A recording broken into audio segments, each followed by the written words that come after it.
Aleluia. Glória a Deus. Se der certo, a gente vai ter vídeo.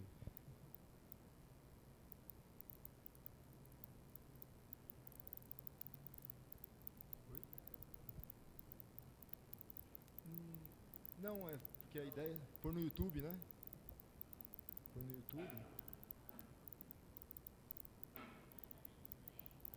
Ainda não, depois a gente vai aos poucos. Quem sabe daqui 15 dias.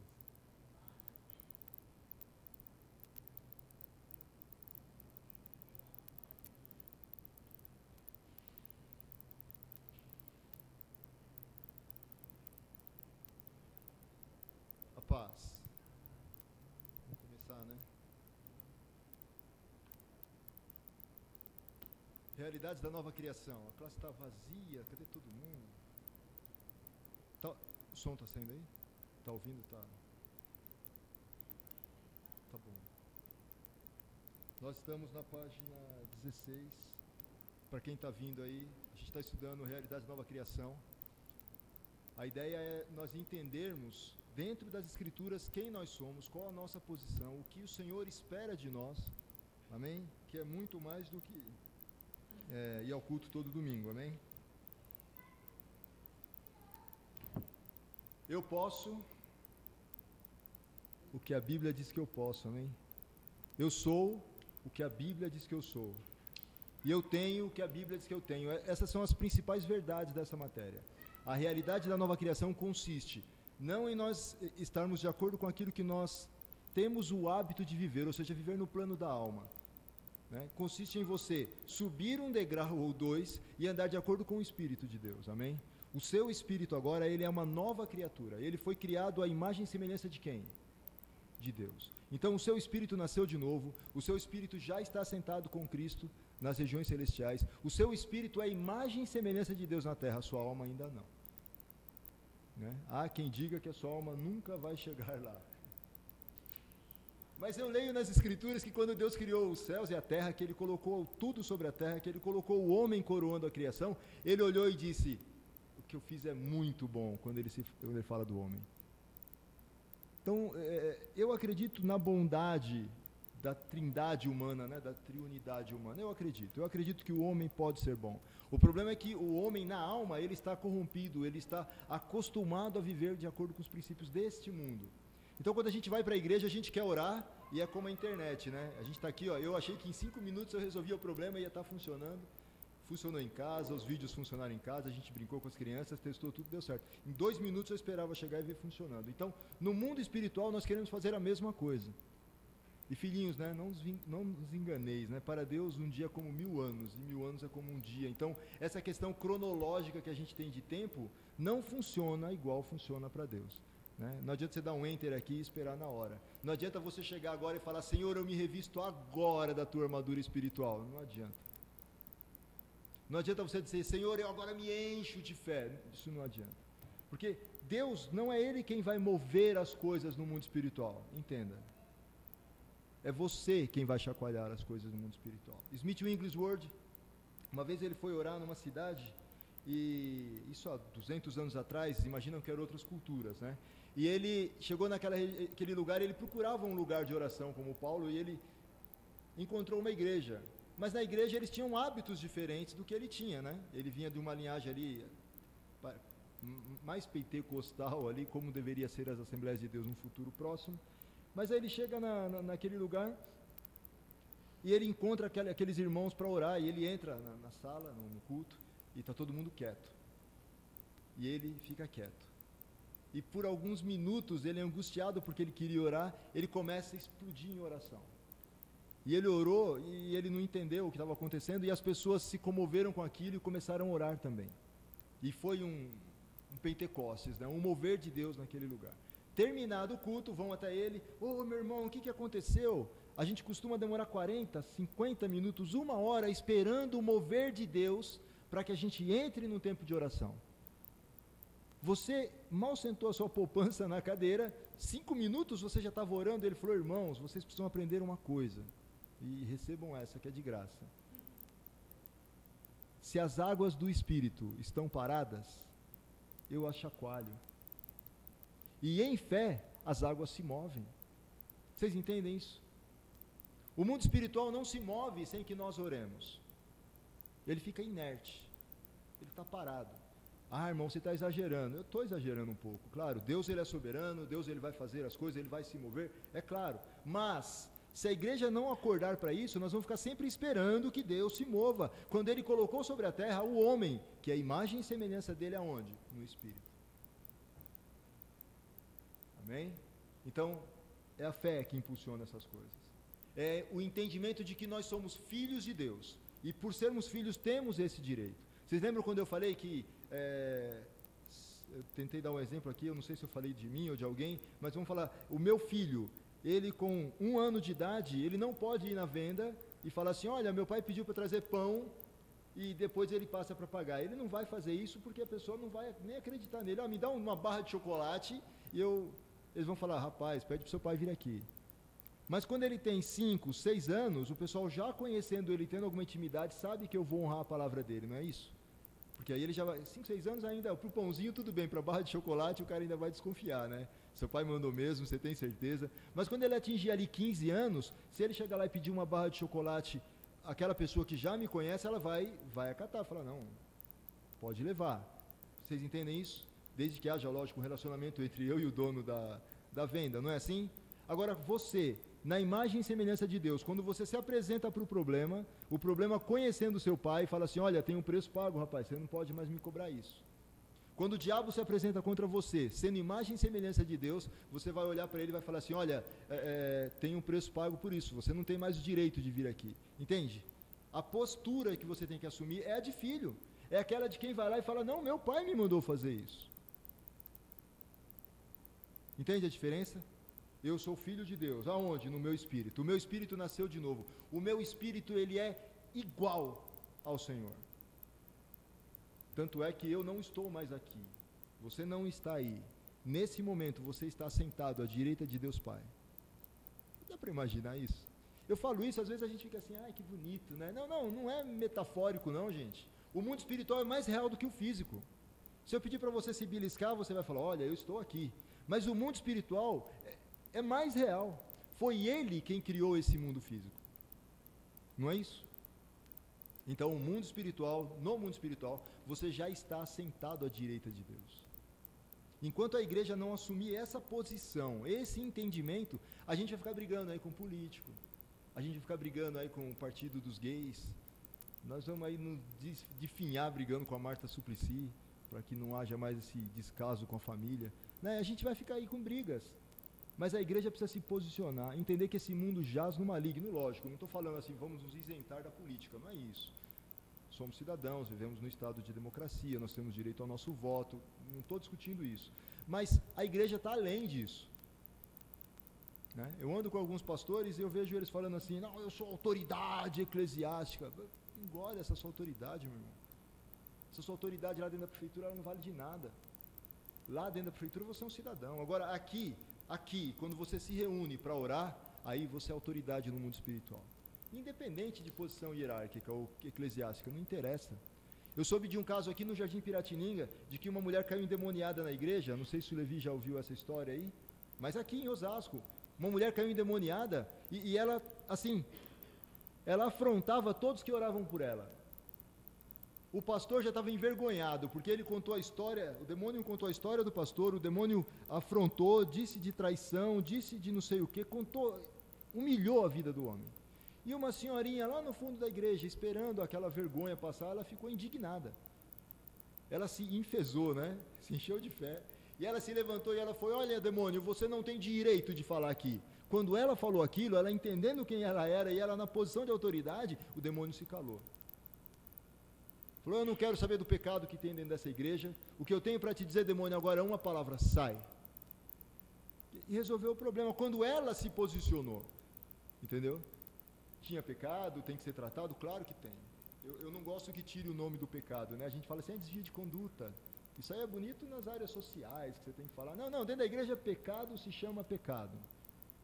Prostituição se chama prostituição, lascívia se chama lascívia, idolatria se chama idolatria. Pecado tem nome, e ele tem que ser chamado que é para a igreja acordar e não dar atenção para ele, amém? Por quê? A imagem e semelhança de Jesus, ligados nele, ele é a cabeça e você é o corpo. Sabe, o braço de Jesus?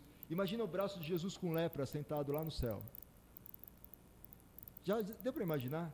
O Senhor sentado diante, com toda aquela glória, os anjos passando e adorando, ele ergue a mão assim, o braço leproso.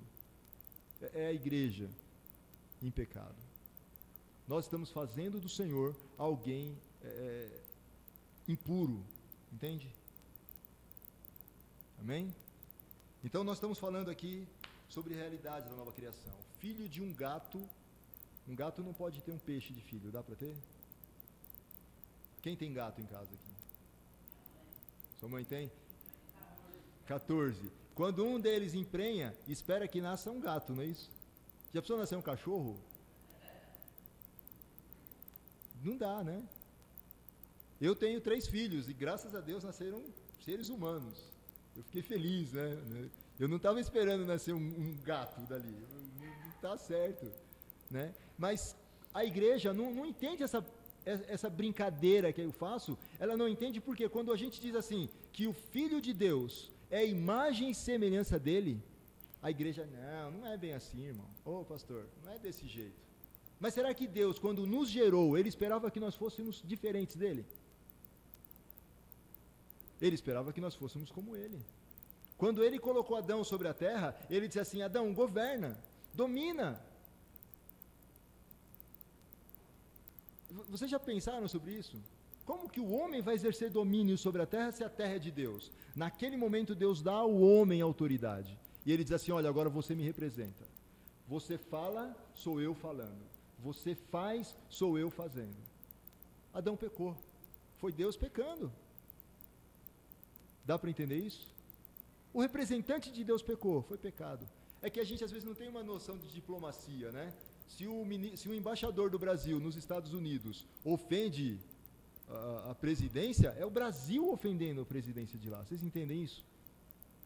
Quando o homem aqui na terra ofende a natureza humana, terrena, ele está transgredindo, o homem, vou dizer assim, quando o cristão está aqui e ele transgride, ele peca, ele está representando o pecado na terra, mas ele está representando Deus no céu. Ele está cometendo o pecado enquanto representa a Deus, ou seja, é Deus pecando, irmãos. Você não pode viver uma vida de pecado, porque na vida de pecado você está levando Cristo ao pecado. O homem que se deita com uma mulher que não é sua, se prostitui, e ele tem agora uma aliança com ela. Ele virou uma carne com ela, como ele era com a esposa dele, ele vai fazendo aquela salada, né? Vai se sujando. Agora, o cristão, quando faz isso, ele vive essa vida, ele traz isso para a vida dele, mas ele leva isso para Cristo. Por quê? Porque nós estamos ligados nele. Ah, irmão, não, eu estou querendo ser profundo, eu quero que você entenda o que acontece no mundo espiritual, é isso.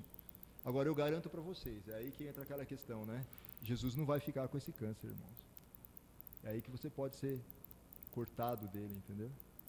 Amém? Não vamos entrar nesse detalhe aí, mas você entenda que enquanto você está em Cristo e você faz o pecado, você está levando o pecado para o corpo dele. A realidade da nova criação não é só usufruir das melhores coisas de Deus.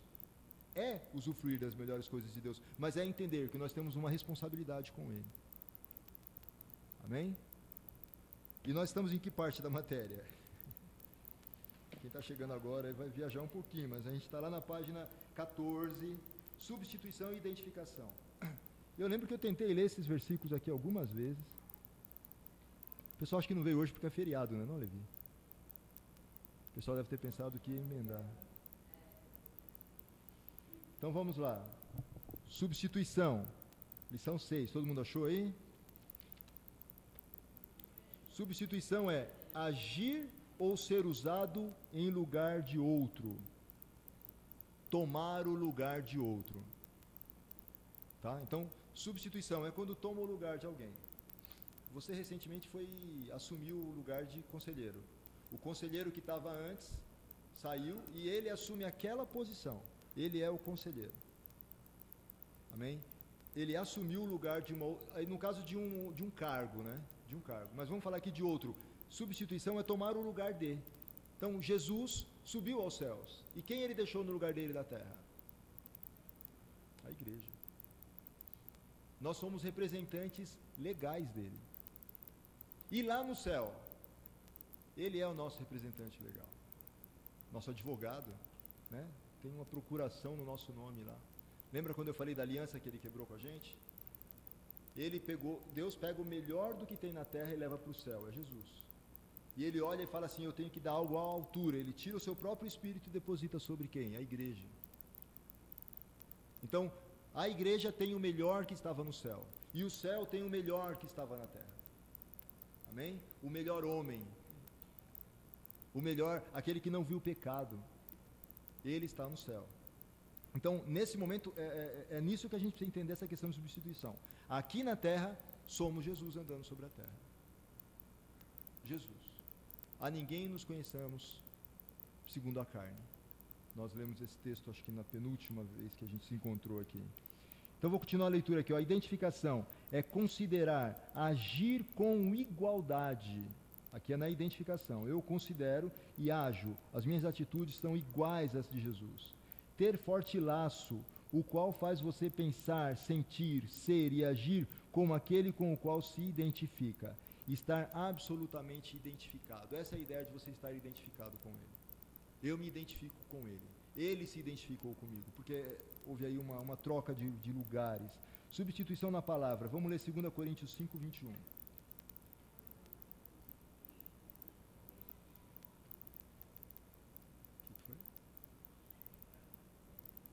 Página 14, Levi.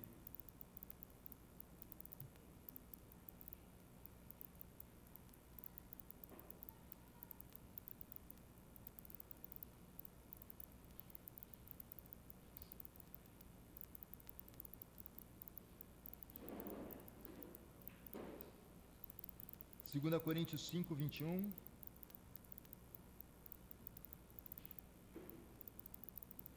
Aquele que não conheceu o pecado, o fez pecado por nós, para que nele fôssemos feitos justiça de Deus. Olha aqui o poder da substituição. Ele não conheceu o pecado, mas ele foi feito pecado por nós. Eu já falei aqui que ele foi feito pecado por causa de mim, né? Então a palavra está falando que é por causa de nós. Então você que tenta se isentar disso, a palavra está dizendo que você está junto comigo nesse barco. Ele se identificou e ele tomou o nosso lugar. Aquele que não conheceu o pecado, o fez pecado por nós, para que nele fôssemos feitos justiça de Deus. Então a gente entende muito bem que Jesus tomou o nosso lugar, que ele morreu a nossa morte e tal, mas o objetivo disso é qual? Fazermos de nós justiça de Deus. A gente aceita o pecado que ele levou, que ele tomou, mas que nós fomos feitos justiça dele para andar na terra, não é bem assim. Não é isso? É fácil, Jesus morreu no meu lugar, aleluia, glória a Deus, obrigado Jesus, oh aleluia, te dou a graça, o Senhor é maravilhoso. Agora, quando você entende isso e aceita isso, de acordo com esse texto, Paulo está dizendo, agora que ele se fez pecado no seu lugar, você é feito justiça no lugar dele, como ele era, como você era, um tomou o lugar do outro, irmão. Amém? Somos agora a justiça de Deus andando na terra. Quando nós andamos sobre a terra, o inferno olha para você e ele fala assim, aquele ali foi justificado no sangue de Jesus. E ele vai fazer o que ele pode e o que ele não pode, para que você se limpe desse sangue. Dá para entender? Né? Você está lambuzado do sangue, ele quer porque quer que você tire esse sangue de cima de você. E ele vai armar-se contra você. A primeira coisa que ele vai fazer é o quê? Não é entrar no seu espírito, porque se ele tentar lutar no nível do espírito, ele já perdeu. Mas se ele tentar entrar e vencer você, vai ser no nível da alma, né? Deixa eu descer, o nível é de baixo. Ele vai descer um nível e vai lutar contra você na alma. Ele vai criar histórias, ele vai justificar, ele vai lembrar do seu passado, ele vai lembrar disso, mas sabe, irmãos, por causa do seu pecado, hoje você é a justiça de Deus. Amém? Vamos para mais alguns textos. Hebreus 2, 9 e 14.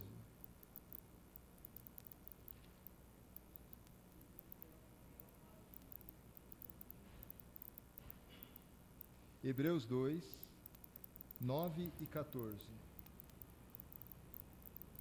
Posso? Vemos, porém, coroado de glória e de honra, aquele Jesus que fora feito um pouco menor do que os anjos, por causa da paixão da morte, para que pela graça de Deus provasse a morte de todos. Então, agora, aquele que foi feito um pouquinho menor do que os anjos, nós vemos ele coroado de honra e glória. Amém? O 14 diz assim: e visto como os filhos participam da carne e do sangue, também ele participou das mesmas coisas, para que pela morte aniquilasse o que tinha império da morte, isso é, o diabo, e livrasse todos os que com medo da morte estavam por toda a vida sujeitos à servidão. Então, olha só, ele nos livrou, ele quebrou todo o poder do pecado sobre as nossas vidas, e agora nós estamos livres do império da morte. Nós não temos mais que, olha como o texto fala assim, que participar da carne, também participando das coisas, para que pela morte aniquilasse o que tinha império da morte, isso é o diabo, e livrasse todos que com medo da morte estavam. Né? Todos aqueles que estavam com medo da morte, agora estão livres. Lembra que eu falei que há 3 tipos de morte? Espiritual, física e eterna. Está claro? Vocês estão lembrando disso ainda? A morte eterna é aquele que você não vai passar, mas é aquele que quem não recebeu Jesus como Senhor, no momento do julgamento vai ser lançado na morte. E morte quer dizer separação, amém? Então nós estamos separados, quem está morto para Deus está separado dele. É como se Deus não tivesse o acesso àquela pessoa porque ele está morto. Né? Todos vocês têm alguém que morreu, conhecido, ou da família, vocês não têm mais acesso a essa pessoa, não é assim? Então Deus, quando ele olha para um homem morto, mesmo que vivo no físico, mas ele está morto para ele, ele não tem mais acesso àquele homem. Entendem isso? E dessa forma Deus não pode se comunicar, não pode tratar com aquela pessoa. Mas no momento que aquela pessoa aceita Jesus como Senhor da sua vida, ele é transportado do império das trevas para o reino da luz, naquele momento ele nasceu de novo para Deus. Amém? Estão aqui? Quando ele nasceu de novo para Deus, que ele agora é essa criação, ele não tem mais que ter medo do império da morte. Porque o preço está pago, porque você é a justiça de Deus. Amém? Vamos avançar aqui. 1 Pedro 2, 24.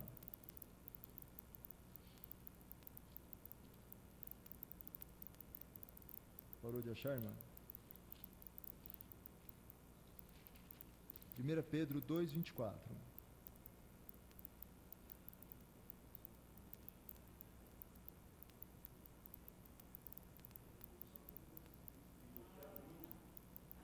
Hoje, nesse daí tem que passear pela Bíblia.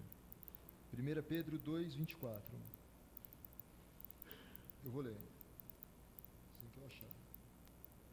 Levando ele mesmo em seu corpo os nossos pecados sobre o madeiro, para que, mortos para os pecados, pudéssemos viver para a justiça, e pelas suas feridas fostes sarados. Está escrito aí na sua Bíblia também?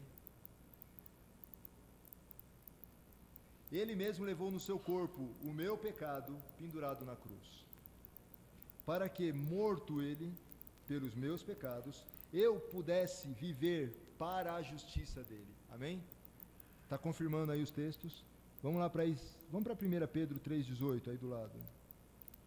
Vamos pular Isaías só por uma questão de diminuir os versículos. 3,18. Porque também Cristo padeceu uma vez pelos pecados, e o justo pelos injustos. Olha a identificação, a substituição aí. O justo pelos injustos, para levar-nos a Deus mortificado, na verdade, na carne, mas vivificados aonde? No Espírito. Amém? Então o seu espírito está identificado com ele. No espírito, pode virar a página, irmã. No seu espírito você agora é um com ele, igualzinho, amém? Jesus tomou a nossa punição, nele mesmo, pecado, fraqueza, pobreza, doença, morte, depressão, está tudo nele. Isso tudo é fruto do pecado, amém? Vamos para Gálatas?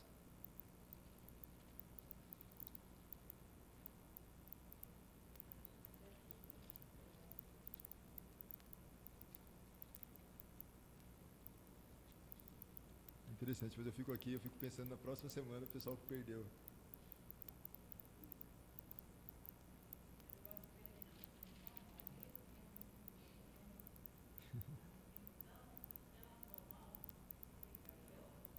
Vamos lá. Gálatas 3,13. Cristo nos resgatou da maldição da lei, fazendo-se maldição por nós, porque está escrito: maldito todo aquele que for pendurado no madeiro. Gálatas 2:20. Já estou crucificado com Cristo, e vivo não mais eu, mas Cristo vive em mim. E a vida que agora vivo na carne, vivo-a na fé do Filho de Deus, o qual me amou e se entregou a si mesmo por mim. A vida que eu vivo agora, eu vivo pela fé. Não é isso que Paulo fala? Na fé no Filho de Deus. Então, a vida que eu vivo agora é a vida de um morto para o mundo. A vida que eu vivo agora é a vida de quem foi santificado. Amém? Nós somos santos, irmãos. Você querendo ou não, você é feliz com isso ou infeliz, você pecando ou não, você é santo. Porque você é depósito do Deus vivo. Lembra que eu falei do Espírito Santo habitando em você? Lembra que eu falei do santo, santo, santo? Os irmãos aí do fundo. Quando os anjos passam diante de Deus lá em Isaías, né? Eu estava comentando com os irmãos aqui que eu fico até preocupado com os afazeres do reino, e isso é uma brincadeira, porque quando eles passam diante da glória de Deus, eles param e gritam: santo, santo, santo. E eles devem entrar num êxtase espiritual ali tremendo, que eu quero, se eu tiver asas, eu quero passar lá, assim que eu chegar no céu, eu quero, santo, santo, santo. Se não tiver, eu peço para um deles me dar uma carona. Algo tem que acontecer fantástico desse tipo. Mas quando eles passam, e eles têm os seus afazeres do mundo espiritual, eles passam diante de Deus, e eles ficam ali mobilizados com aquela glória e dizem: santo, santo, santo. Isso é tremendo, porque um desses três, que ele está se referindo ali a Pai, ao Filho e ao Espírito, um desses três agora habita na terra. E eu creio que quando os anjos agora passam lá adiante, eles falam: santo, santo, porque eles estão provando duas das três partes da santidade. E essa uma outra parte está dentro de mim, dentro de cada um de vocês. A santidade, ela faz parte de vocês, não porque vocês são as melhores pessoas do mundo, mas porque o Espírito de Deus quis habitar em vocês. Então, a santidade, a vida eterna já está dentro de vocês.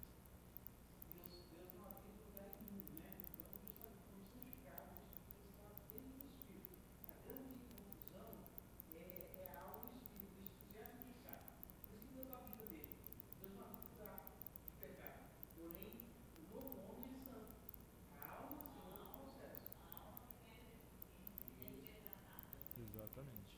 Mas somos santos. Não diminui o mérito. A santidade habita em nós. Lembra que eu falei que o diabo tem que ter um problema quando ele passa perto de você? Ele fala assim: e aquele crente lá começou a orar. Aí ele já pega o secretário dele e fala: vai buscar uma aspirina para mim. Aspirina, não é dor de cabeça? Vai buscar uma aspirina para mim que eu vou ter encrenca. Estão orando. Tem um livro chamado Este Mundo Tenebroso. É uma ilustração. Aquilo daria um filme muito bom. Ah, é? Pena. Mas esse mundo tenebroso mostra o poder de uma igreja se levantando em oração a favor de uma cidade. E aí ele desenha assim, você lendo, você imagina o movimento espiritual que acontece. Então, tinha uma igreja lá tradicional, né? Eu posso falar porque eu fui um batista. Então, um batista muito tradicional lá. E uma mulher orando pela cidade, porque ela percebia a atuação dos demônios ali. Ela falava: não tem nada de Deus fluindo na nossa cidade. E ela começou a orar, e ela orava, uma senhora, e ela orava, e aí Deus manda um pastor novo lá, e aquele pastor também orava. Então já eram dois orando pela cidade. Aí o pastor pregava, ministrava, a igreja começou a acordar para isso, e eles iam orando. E aí nesse interim, para fazer o enredo, né, eles mostram anjos vindo e se escondendo, se alojando dentro da igreja, para não despertar nos demônios o interesse por aquele lugar, né? E aí os demônios passavam e falavam assim: lá vem aquele pastor que ora. Era referência. Quando eles pensaram que não, os demônios pensaram que não, já estava tendo um avivamento dentro daquela igreja. E o povo orando, e o povo orando, e os anjos ganhando força, trazendo, vindo mais anjos, exército de anjos se montando, se preparando para o grande combate que ia acontecer naquele lugar. Né? Eu acho muito interessante o enredo, do jeito que é formado aquele livro. Porque ele vai mostrando até o seguinte: tinha um anjo lá, que ele era mais bravo e ele queria já ir para a briga. Eu estou aqui, são demônios, estão aqui atacando o povo de Deus, eu vou brigar com eles, eu vou lá. Aí o comandante dele segura ele e fala, calma, nós não recebemos a voz de comando ainda. E eles vão aguardando um momento. E ele fala assim, mas eu sou um anjo, ele é um demônio, eu vou lutar. E ele fala assim, calma, Miguel mandou esperar. Aí ele fala assim, Miguel mandou esperar? Sim, Miguel. Miguel pessoalmente mandou esperar? Mandou, então eu espero. Eu fico imaginando aquele anjo bravo de 3 metros de altura, com uma espada na mão, um martelo na outra, pronto para a briga, falando, não, eu vou lá, eu resolvo isso aí, eu acabo com o problema aqui. E eles esperam uma voz de comando, mas aquela voz de comando só ia se levantar quando a igreja movesse os céus. Por quê? Porque ela vive em santidade. A igreja é santa. Quando você libera uma palavra da parte de Deus, aquela palavra que você está liberando, de acordo com as escrituras, claro, você vai liberar uma palavra, ela vai ser ouvida no mundo espiritual como a voz de Deus, porque nós somos quem? Representantes dele. No mundo espiritual, os demônios olham para nós e eles identificam o altar de Deus. Ah, mas eu não mereço, mas tenha consciência, você já é isso. Se você não merece, então assuma essa consciência e fala, Senhor, eu preciso transformar a minha alma na tua imagem e semelhança também. Eu tenho algo errado aqui, ó, e eu preciso mudar, mas eu já sou a sua imagem e semelhança. Não porque nós merecemos, amém? Nem eu que sou mais bonito. Ó, olha. Vamos para Mateus 8.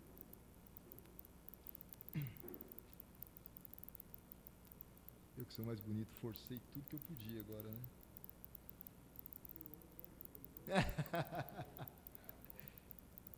Ah, o amém. Tá.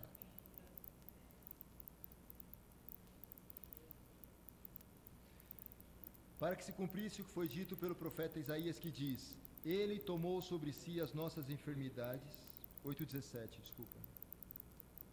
Ele tomou sobre si mesmo, sobre si as nossas enfermidades e levou as nossas doenças. Amém? Então ele tomou de você as suas enfermidades e as suas doenças. Hebreus 2:14.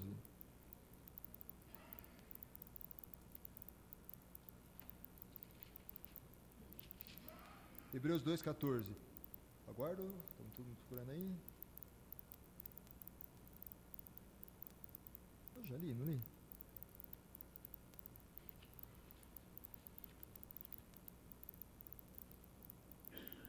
Eu li ainda agora.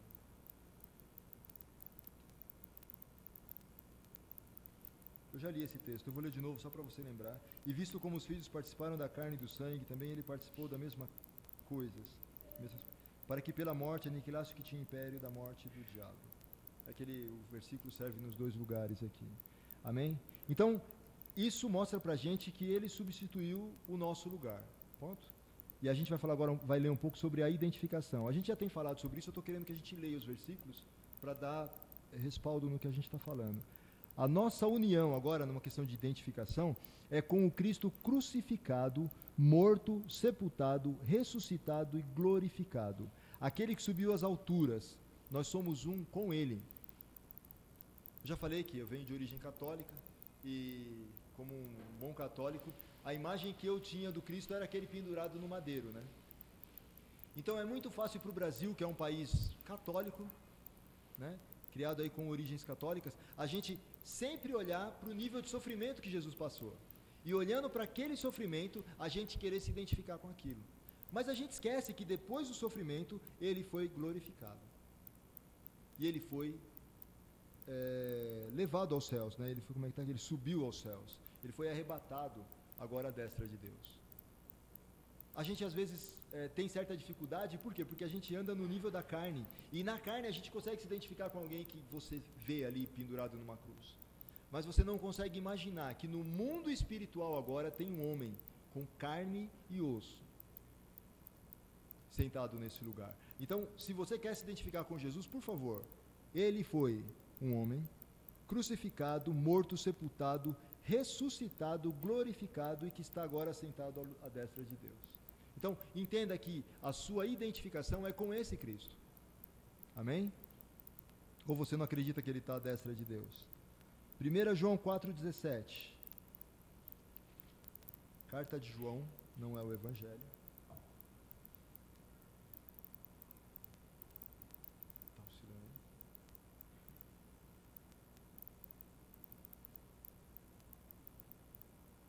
Posso ler? 1 João 4,17 diz assim: nisso é perfeito o amor para conosco, para que no dia do juízo tenhamos confiança, porque qual ele é, somos nós também no mundo vindouro? Neste mundo. Do mesmo jeito que ele é, somos nós neste mundo. Amém? Não dá para ser mais claro do que isso, né? Filipenses 1, 21.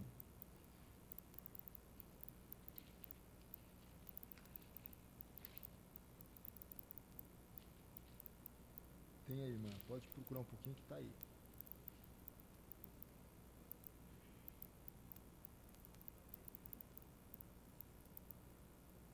Paulo diz assim: porque para mim o viver é Cristo e o morrer é ganho, ou lucro em algumas versões.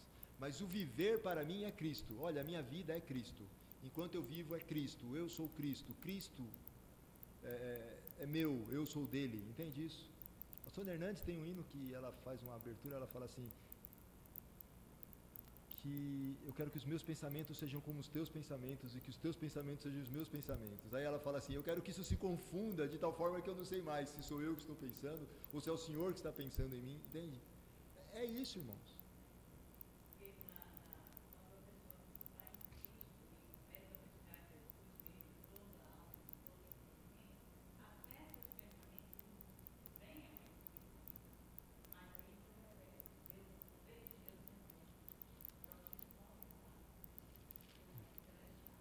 Amém. Você está lá, irmã. Colossenses 3:3. Avança um pouquinho aí a Bíblia.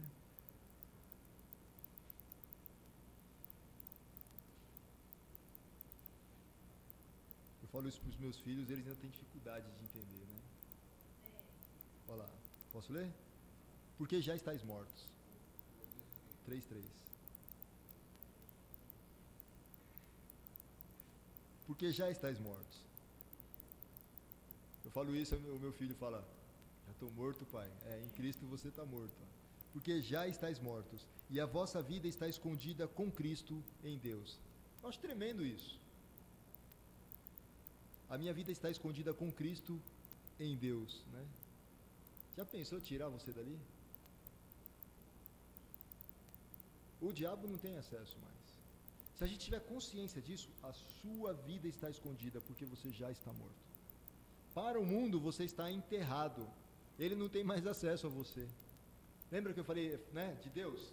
O homem está sem Deus, ele está morto, ele está separado. Deus não tem acesso àquela pessoa porque está morta. Deus não vai falar com ela. Meu pai faleceu, eu não falo mais com meu pai. Ele morreu, ele está enterrado. Mas no momento que você sai desse mundo e vem para o mundo da luz, a Bíblia não fala tanto sobre isso, mas é a mesma coisa. O diabo vai olhar e vai falar, cadê o Ricardo? Preciso aprontar uma com ele hoje. E o Ricardo não está mais no reino dele. Aí ele vem e tenta atingir a minha alma, e ele tenta fazer eu voltar para lá, né?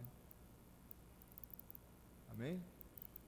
E ele não tem esse poder de me devolver para lá. Só eu posso me desesconder de Deus. Eu posso me pôr à mostra. Vocês entendem? Eu estou escondido em Deus. Estou aqui, lá aqui dentro. Aqui, procurar. Estou escondido. E ele tem que ir lá na mão de Deus e olhar. Agora, se eu pôr a cabeça para fora, ele enxerga. Vocês entendem? Falando aqui algo que é muito parecido, que a gente às vezes não compreende, mas não diz as Escrituras que nós estamos no esconderijo do Altíssimo? Aquele que habita no esconderijo do Altíssimo. O esconderijo do Altíssimo é isso, você está escondido no Altíssimo. Você está nas asas do Onipotente. Aí você peca, né? Foi lá no nível da alma, vai lutar contra o diabo. Não, pai, segura a bronca aí, Deus, que eu sou o cara, eu vou lá brigar com o diabo, porque eu encaro ele. Aí você desce do nível espiritual, entra no nível da alma e vai lutar com o diabo. Perdeu, né? Pecou. Aí você pecou, você colocou a cabeça para fora, né? É só o que o diabo precisa. Na verdade, para matar uma pessoa, você só precisa dar um tiro nele. Não é isso? Você precisa dar uma brecha. Põe o nariz para fora e toma um tiro no nariz, acabou, irmão. A gente tem esse hábito. A palavra diz assim que o justo viverá do quê? Da fé. Então, para o justificado em Deus, eu preciso viver pela fé. Enquanto eu estou vivendo pela fé, eu estou no meu habitat. Eu estou no meu meio. Eu tenho provisão. Eu tenho o que é suficiente para mim. Eu estou na fé. No momento que eu largo a fé e vou lutar com o diabo lá com as minhas forças, eu estou indo para o habitat de quem? Do homem morto. Daquele que era antes de eu aceitar Jesus. Eu estou descendo o nível e estou voltando para o império das trevas e falo, agora pode deixar que eu resolvo aqui, Pai. No momento que eu saio do nível da fé, é o suficiente para ele cortar a minha cabeça. Ai, deixa eu dar uma olhadinha no pecado lá fora que eu tanto gostava. Entende isso? Aí, pessoal, tem a ver com salvação? Não tem?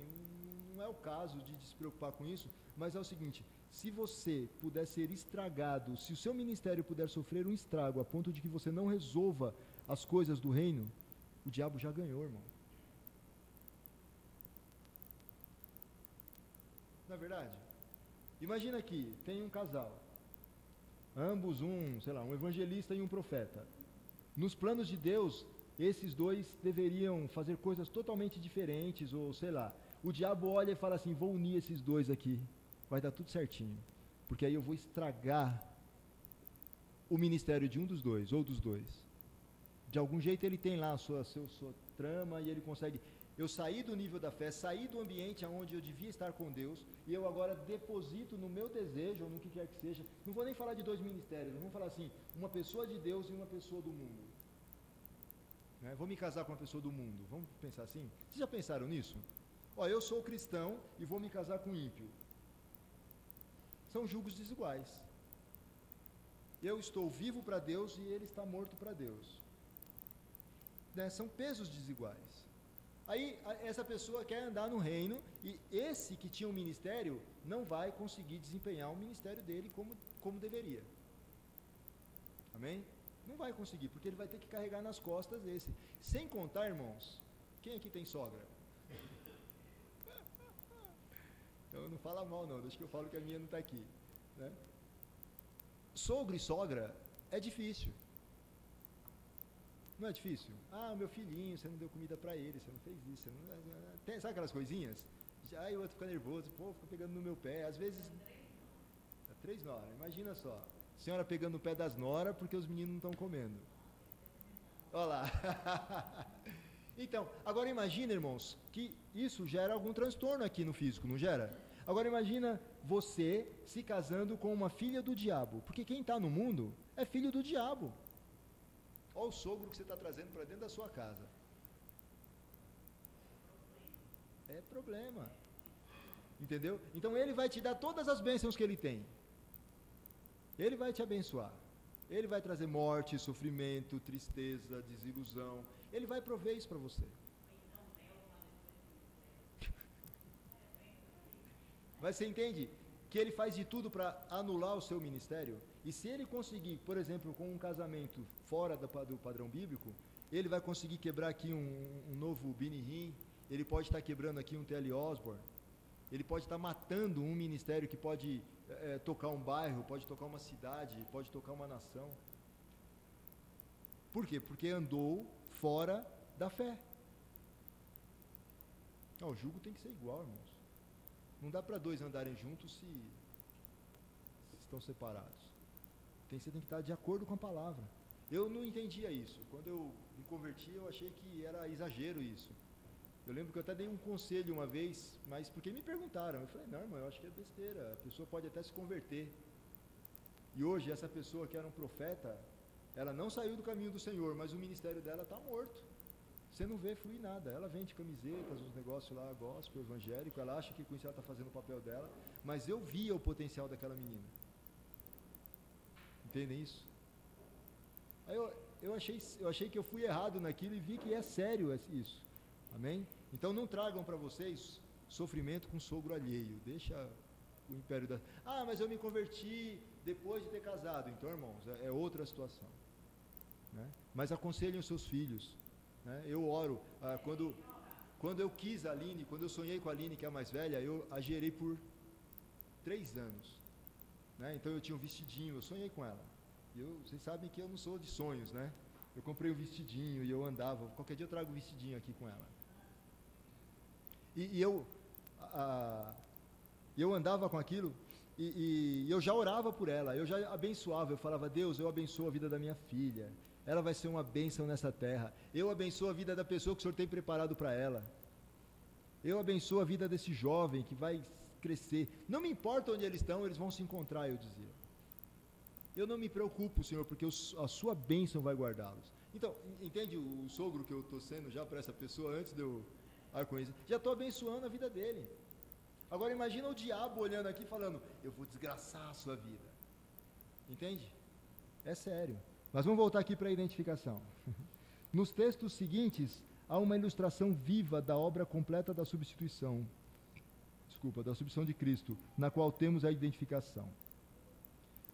Se você olhar da página 22 para frente, você vai ver que há ali mais de 130 textos falando sobre o que nós somos em Cristo, com Cristo, em quem, pelo qual e etc., com relação a Jesus.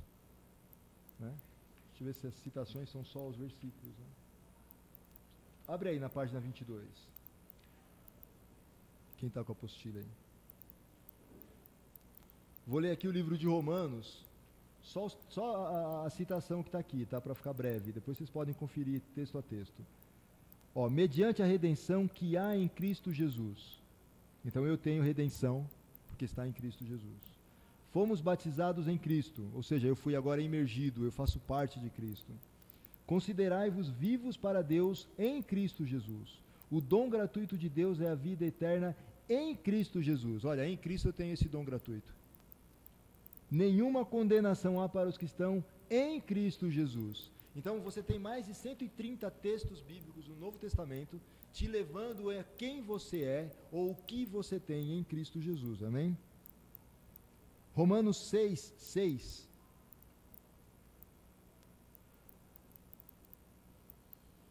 Romanos meia dúzia.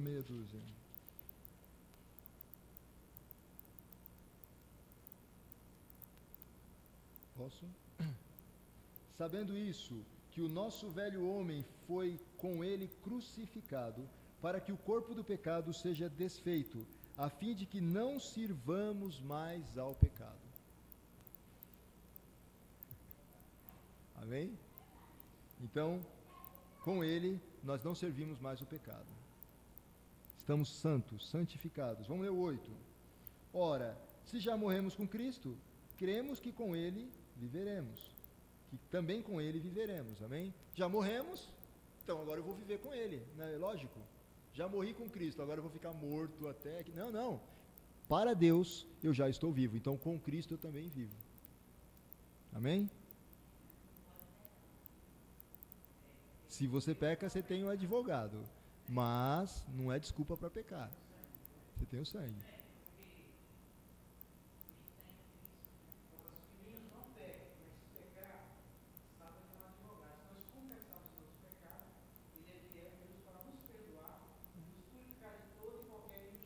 O que não é desculpa para a gente pecar. Mas descuidou, graças a Deus, Senhor, pelo advogado. Amém? Contorcendo assim. Vamos lá, vamos continuar lendo. É a palavra, irmã, eu não posso... Queria ajudar mais, mas não dá. Então vamos ficar como diz o Bud, fica com a palavra, irmão. 1 Timóteo 3.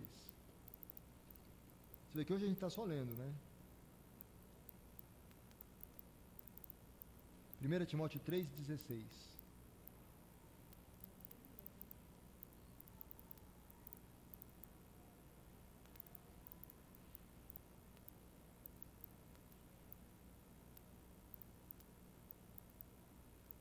Posso? E sem dúvida alguma, grande é o mistério da piedade. Aquele que se manifestou em carne foi justificado em espírito, visto dos anjos, pregado aos gentios, crido no mundo e recebido acima, na glória. Então, se nós vivemos com ele, recebidos acima, estamos lá. Identificados com ele. Amém? Então, nós estamos com ele, somos dele. 1 Pedro 3,18.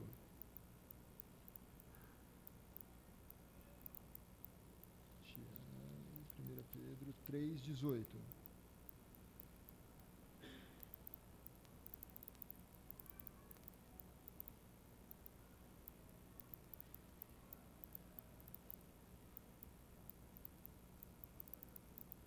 Porque também Cristo padeceu uma vez pelo pecado, o justo pelos injustos, para levar-nos a Deus mortificados, na verdade, na carne, mas vivificados no Espírito.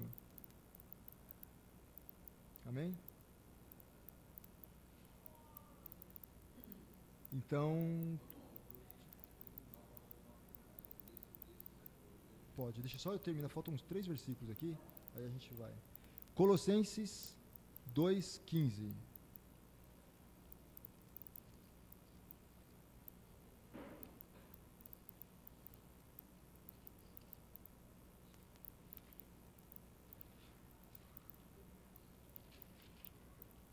Colossenses 2:15. E despojando os principados e potestades, os expôs publicamente e deles triunfou em si mesmo. Amém? Então, olha só a identificação. Nós já triunfamos. Lembra a história do mais que vencedores? Somos nós. Efésios 2:6. Para a gente abrir a pergunta para o irmão. Efésios 2:6.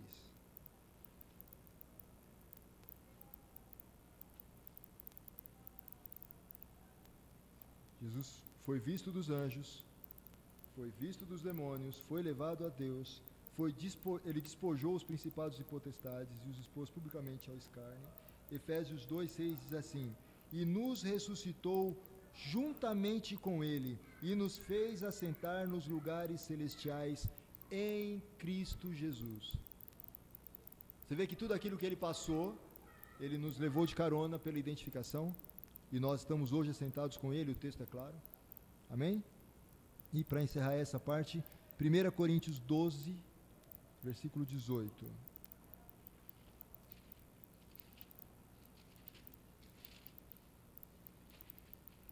Primeira Coríntios 12, 18.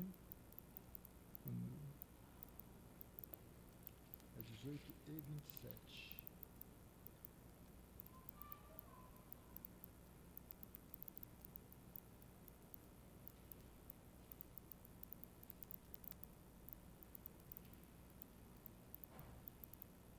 Posso? Deixa eu vou ler inteiro aqui, até o 27. Mas agora Deus colocou os membros no corpo, cada um deles como quis. E se todos fossem um só membro, onde estaria o corpo? Agora, pois, há muitos membros, mas um corpo.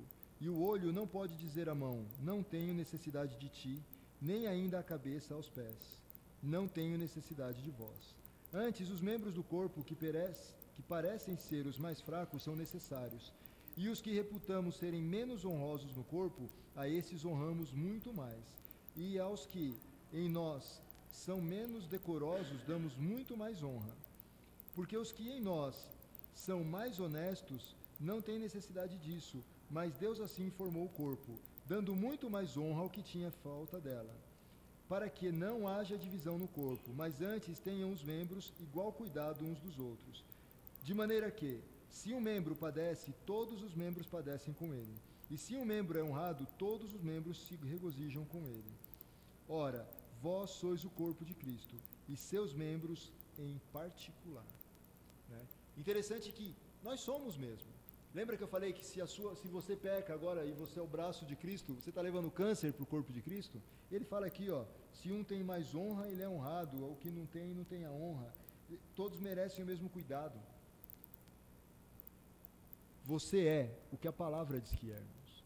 Então aquela ideia, como a irmã falou aqui, mas não pode pecar. Não pode. Não tem esse direito. Antes a gente pecava contra a lei. Agora o pecado é contra o amor. E pecado, o que é pecado? Né? Quer dizer que a gente nunca mais vai pecar? Nós vamos pecar. Mas nós não vamos pecar por vontade. Nós não somos mais fabricantes de pecado. Nós podemos pecar por ignorância ou por um deslize. Não importa o tamanho do pecado, é pecado. Vocês sabem disso, né? Pecado é errar o alvo. Eu posso mirar aqui, eu falo assim, eu preciso jogar uma flecha naquela palavra elas que tem ali no banheiro. Se eu atirar a flecha e eu errar, pequei. Eu preciso acertar para cumprir a vontade de Deus. Né? Pecado é tudo que é erro. Errei, pequei. Entende? Então, se você erra desde um adultério a um furto, a um roubo na balança do seu comércio, é pecado. Então a nova criatura não pode mais. Não pertence à nova criatura isso, porque nós estamos identificados com Cristo.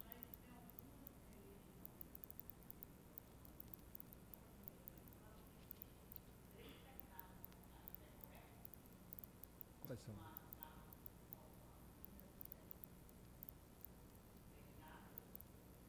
Não, o pecado, a gente até comentou isso aqui, o pecado que é mortal hoje, que não tem mais perdão, é o pecado contra o Espírito Santo.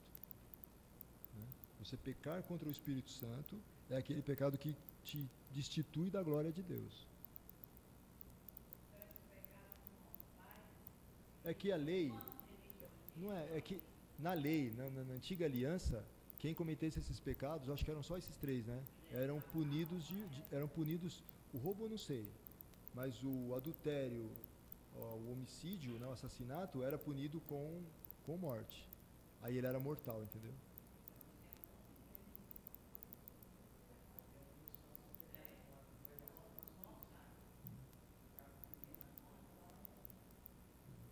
Isso, vamos ficar com o que está na palavra. Isso aí é da antiga lei. Vamos lá, irmão. Estou em Pedro.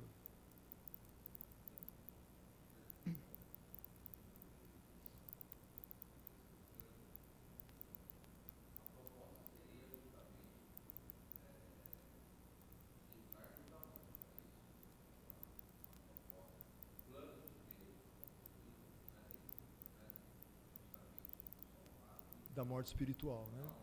E, consequentemente, da morte eterna. Isso.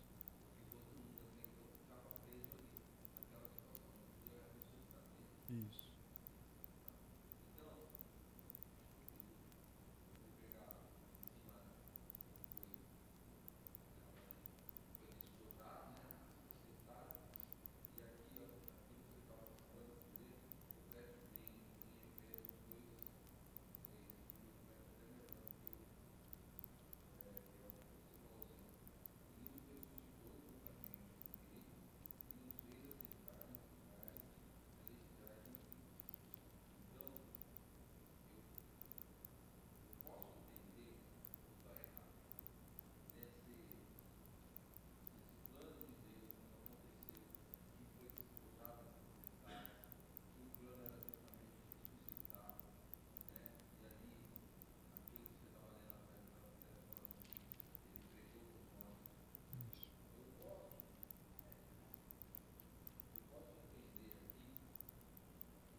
Eles vieram como uma amostra grátis do que está por vir, é isso?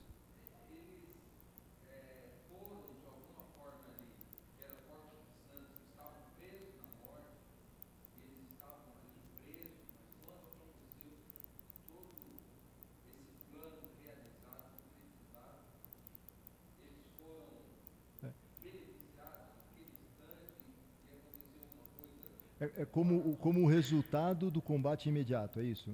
Como resultado do combate imediato, os santos que estavam ali voltaram à vida. Eu acredito que sim. O que você não pode acreditar é que esse é o resultado final. Né? É como se fosse uma amostra grátis daquilo que está por vir. Aqueles santos piedosos, homens que tinham direito a aquilo. Né? Na morte, quando Jesus estava morto, ele traz essas pessoas à vida, assim como doentes foram curados, muitos leprosos. Até tem um filme que relata isso, é Ben-Hur, né? relata isso, que a mãe do próprio Ben-Hur estava lá com lepra e ela tem o corpo restituído naquele momento. Então, o que acontece ali, eu vejo assim, acabou um combate de ser travado. Fala aí.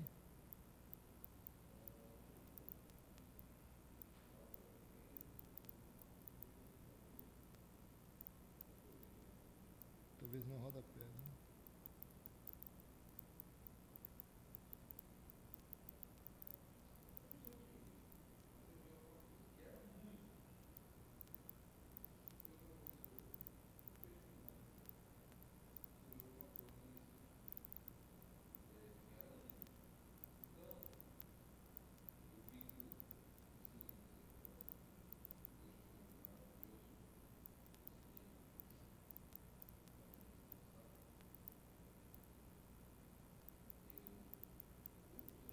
Eu tenho para mim, assim, houve um combate no mundo espiritual.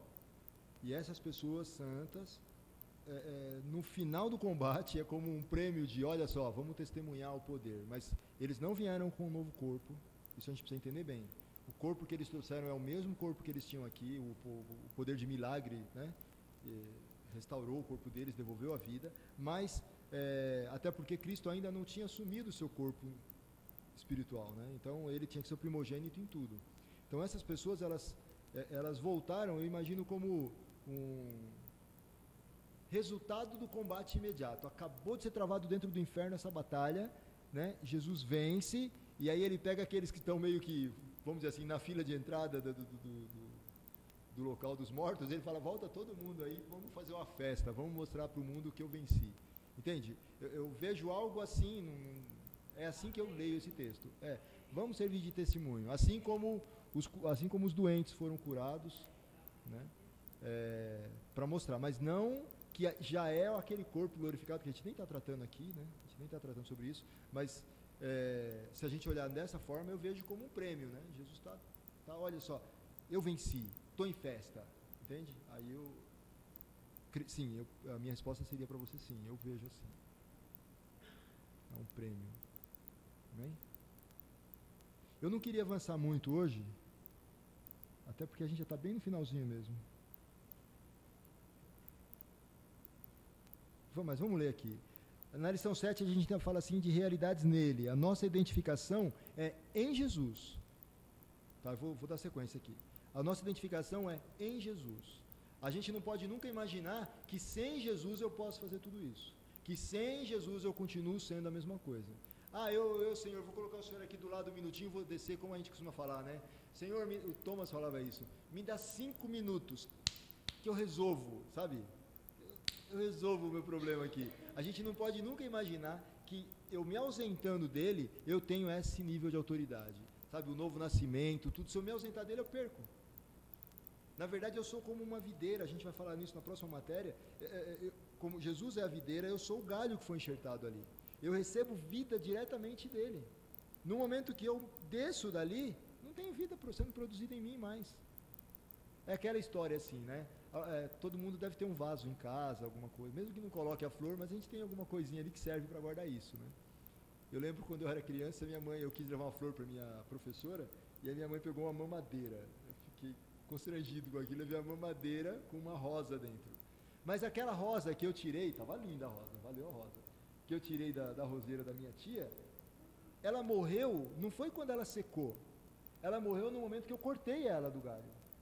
Ela parou de receber vida.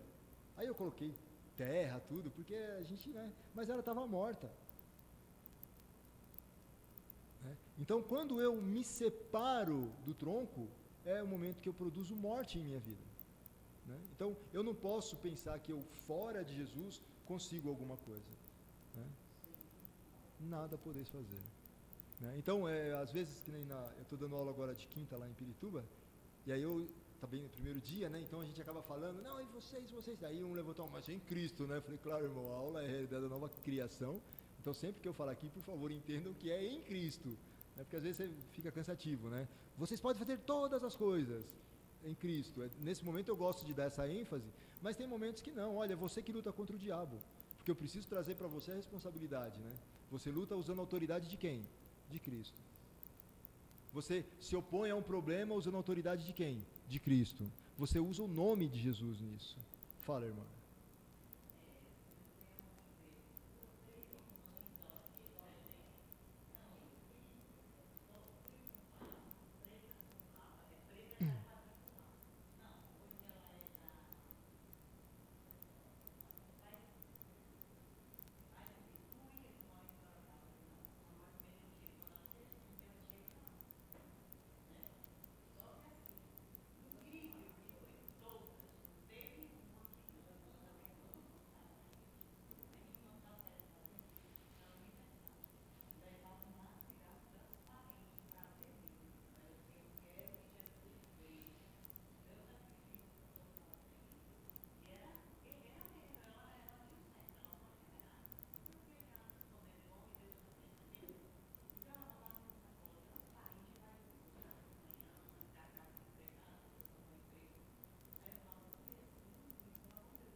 Ela se levantou em fé. Você expulsar um demônio que atua nessa área vai ajudar. Só que o demônio pode voltar se você não está pronto. Agora, se você se levanta em fé e você se opõe, uma hora você dá essa palavra, você acaba expulsando essa mesma atuação, porque o demônio vai tentar alguma coisa e ele não vai poder mais. Robert Tom escreveu um livro, acho que não foi ele, deve ser da família dele, chama-se O Vinho Novo é Melhor, conta a história dele. É um evangelista da África do Sul, gosto muito de ler aquele livro também, e ele bebia, e a esposa dele, deixa eu me lembrar aqui, a esposa dele não, uma senhorinha foi bater na porta da casa dele, e chamou ele e falou, eu queria falar de Jesus com você, não quero saber de Jesus, coisa nenhuma, não sei o que, e ofendeu a mulher, maltratou a mulher, e a mulher olha para ele assim, abaixa a cabeça e vira as costas e vai embora. Quando ela chega no portão, que ela estava na porta da casa, quando ela passa o corredorzinho que chega no portão, ela se enche de fé, eu fico imaginando, ela volta e ele disse que ele olhou para aquela senhorinha, vindo brava na direção dele, ela pôs o dedo no nariz dele e falou, espírito de bebedeira, eu te repreendo no nome de Jesus, sai desse corpo. Ela virou as costas e disse para ele, tenha um bom dia, e foi embora. Ele, que é espírito de bebedeira, coisa nenhuma, foi dormir, acordou, falou, vou para o bar. Ele foi para o bar, disse que naquele dia ele bebeu 4, 5 vezes mais vinho, que era o hábito dele, do que ele tomava normalmente, e ele saiu sóbrio de lá. E ele falou, essa mulher doida, deu certo esse negócio que ela fez, não pode ser. Aí disse que no outro dia ele foi, bebeu de novo e nada, aí ele entendeu que um espírito estava fazendo com que ele bebesse, para que ele saísse do propósito de Deus. Entende? Agora, isso existe. O Levi aí deve ter trocentas experiências desse nível, claro que existe. Mas no momento, irmã, que você entra em fé e você age com fé, que aquela fé já gerou no seu coração e você toma o passo, eu quero ver o diabo voltar. Porque aí você vai ter arma para encarar ele, entende? Amém? Vamos lá, ó. Então a gente vai se identificar nele, amém? Nós somos um com Cristo, é assim que Deus te vê. Deus te vê como Cristo. Nós lemos nos versículos anteriores falando que nós somos um com Ele, amém? Entendemos que estamos sentados à direita de Deus. Quando Deus olha para você, Ele te vê desse jeito. Deus é um Deus de fé. Amém? Ah, mas eu não tenho, não, você está lá, Ele já está te vendo lá. Romanos 8, 29. Vamos lá para Romanos 8, 29. Eu dei tanta volta na minha Bíblia aqui que ela está dando nó já aqui. Não, eu ia acabar, mas vamos só ler esse texto aqui para a gente avançar um pouquinho, que está bem atrasada a nossa matéria, né? Romanos 8, 29.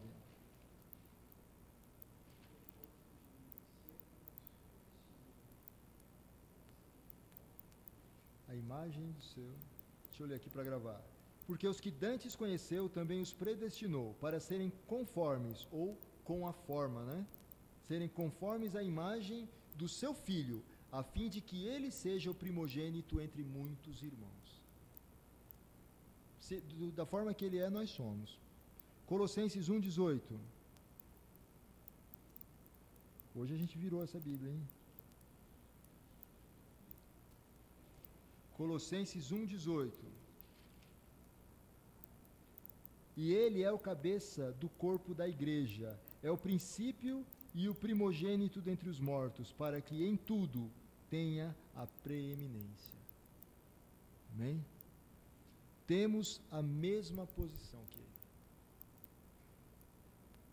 porque estamos nele. Amém? Nunca porque nós somos bonitinhos, ou porque... Não. Porque eu estou nele, eu sou semelhante dele. Amém? E aí a gente continua a partir daqui. Mais alguma pergunta aí? Quer pôr alguma coisa, Levi? Quer falar alguma coisa ou pode orar? Amém?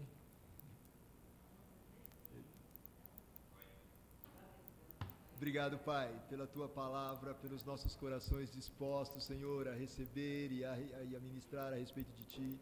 Te dou graças, Pai, pelo entendimento do que nós somos. Pai, eu quero, Deus, que essas pessoas, elas sejam cheias do entendimento do poder que foi depositado sobre eles, Pai, para que eles possam usar esse poder, para que eles possam resgatar vidas, para que eles possam fazer a boa obra, para que eles possam ministrar, para que haja crescimento na sua casa. Eu declaro, Pai, o crescimento 100 por 1 dessa palavra na vida dos meus irmãos, no nome de Jesus. Abençoa, Pai, a casa deles nessa noite. E que haja prosperidade e provisão sobre cada família aqui representada no nome de Jesus. Amém.